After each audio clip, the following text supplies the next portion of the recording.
face. I'm going to be right there in front of them, and I'll attack them head on. Now, how do these attacks work? You see, Shaytan is invisible. We don't see him, and we don't hear his voice. We don't know what he looks like. We don't know any of these things. So how does he attack us from the front? Your eyes, what is right in front of you is the world around you. Your family, friends, the world as you see it, things that attract you, things that you don't find attractive. This is the world in front of you. And human beings have this tendency to be impulsive. Allah says in Surah Al-Qiyamah, بَلْ يُرِيدُ الْإِنسَانُ لِيَفْجُرَ أَمَامَهُ, that human beings want to just explode, jump right into things that are in front of them. When I was studying marketing so long ago, we used to study consumer behavior.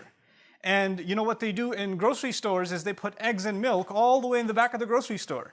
The reason they do that is they want you to go through a number of aisles, because you only came in for milk and eggs. Most customers come in just for milk and eggs.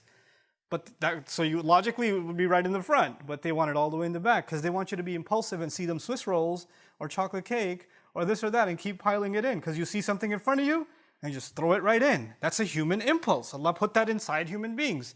Shaytan wants to capitalize on that. There are things that come right in front of you and he says, come on, just enjoy yourself a little.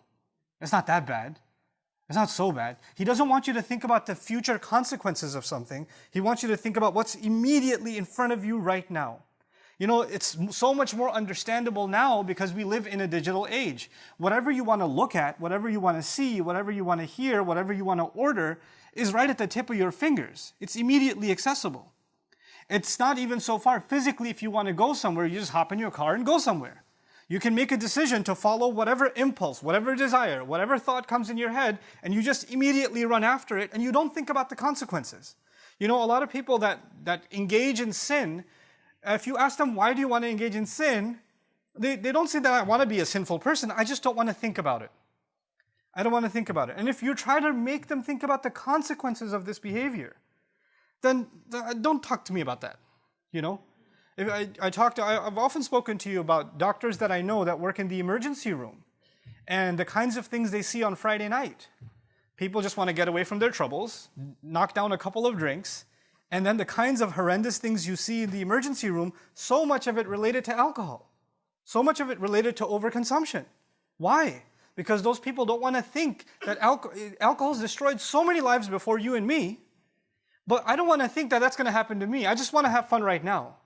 I just want to get the buzz right now. That's all I care about right now. The consequences I'm not concerned with. This is the first thing Shaytan wants. What is right in front of you, he'll attack you by making you not think about the consequences of things.